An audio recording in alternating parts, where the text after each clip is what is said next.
Hello and welcome back. Hey, I hope you're doing well and enjoying this class.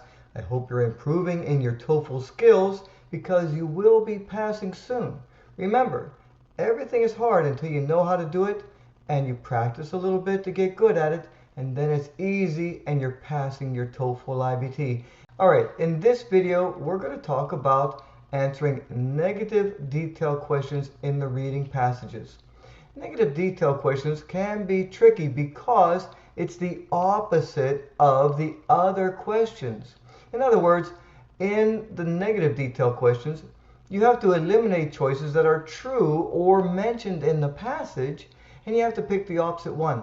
The people who make the test, they know how you think. They know that you're nervous. They know that you get into a habit of looking for answers in the passage, and when you find it, you pick that answer. Well, they switch it up here to where if it's mentioned in the passage, it's wrong. You have to pick the one that's not mentioned in the passage. Well, enough talking. Let me show you how it works. The questions you're about to see come directly from the official TOEFL IBT Practice Test 1 and TOEFL IBT Practice Test 2.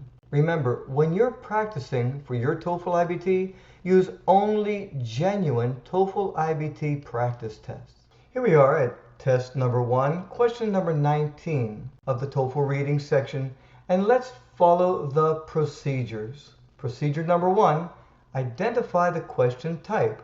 And as I said before, negative detail questions will have the word except in all capital letters. Now that we've identified the question type, let's go to step 2. Let's understand what is the question asking about so that we don't read the whole passage. We only look at that one small part that's related to the question. What is this question asking about? The question reads, according to the passage, all of the following are true about elephants. What's it asking about? Elephants. And what's it asking about the elephants? All of the following are true. So for this question, all we have to do is eliminate choices that are true in the passage and choose the one that is not true or different from what's stated in the passage. Now let's take a look at procedure number 3. Step number 3 states that you should look at each choice to see what the choice is about. Choice A. What is it about? They can recognize themselves in mirrors. In other words, elephants can recognize themselves in mirrors. What word will we look for in the passage? Mirrors, because that's what the question is asking you about. Let's go to our passage and see if there's anything about elephants recognizing themselves in mirrors.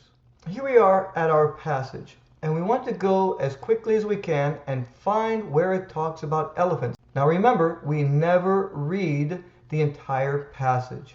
We're going to scan. Using your finger, we're looking for a word that begins with E-L-E.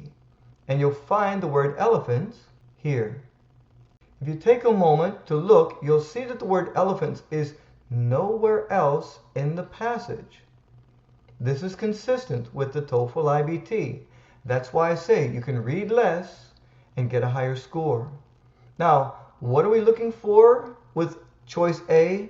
The mirrors. Do we have the word mirror in this paragraph associated with elephants? Here it is here. Does the passage say that elephants recognize themselves in mirrors? What does our sentence with the word mirror say? Scientists have discovered that other animals also pass the mirror test. Now that's not very clear that elephants recognize themselves, but our passage goes on to say, elephants have shown signs of self-recognition. In this case, the passage is inferring that elephants do recognize themselves in the mirrors, and therefore, choice A is not possible because it is mentioned in the passage. What about choice B? What is it about?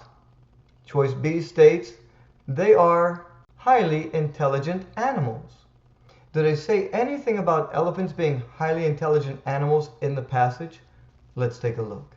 Going to the same paragraph, we're going to look for the words highly intelligent animals. And here you have it. Does the passage say that elephants are highly intelligent animals? It states that these are highly intelligent animals. What are these? Elephants. So elephants are highly intelligent animals. Therefore, choice B is also not possible. Now you may have noticed that I'm skipping over some of the words in the sentences. I'm not reading every word.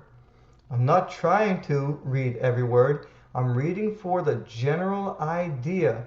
I want to know, do they have the information in the passage that I'm looking for or not? The other information is extra information that is put in there to overwhelm and confuse and intimidate you, or to trick you into picking wrong choices. But if you don't read that extra information, you won't get tricked. And this is a skill that you have to practice. It isn't easy, but the more you practice it, the more it becomes natural to you. If it seems wrong what I'm teaching you, it's not that what I'm teaching you is wrong, it's just different than the way you've been doing things. But the more you shift away from the way you've been doing things that has been confusing you and causing you to get a low score, and just do the little things that I teach you, you'll find that the test gets easier and easier, and pretty soon you're like, oh my goodness, this test is so easy. How did I ever fail? And you'll be passing your TOEFL and getting on with living a successful life. Now let's go on to choice C and see if that's mentioned in the passage. Let's take a look. Choice C. They, which of course is elephants, possess qualities in common with apes. What are we going to look for in the passage? Are we going to look for the word qualities? We're going to look for the word common, or we're going to look for the word apes? Well, it's about the apes, so let's take a look for that word. Back at our passage, we're going only to the paragraph that talks about elephants. We're looking for the word apes. And you know what? I remember seeing that word here in the sentence where we just ignored the word.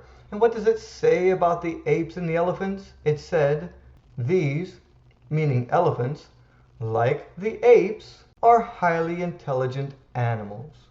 So the apes and the elephants have something in common. They're both highly intelligent. And therefore, choice C is also not possible. Now, does this mean that you should just choose choice D and move on? Well, you could. But just for the sake of showing you that the procedures work, let's check choice D and see if this is stated in the passage.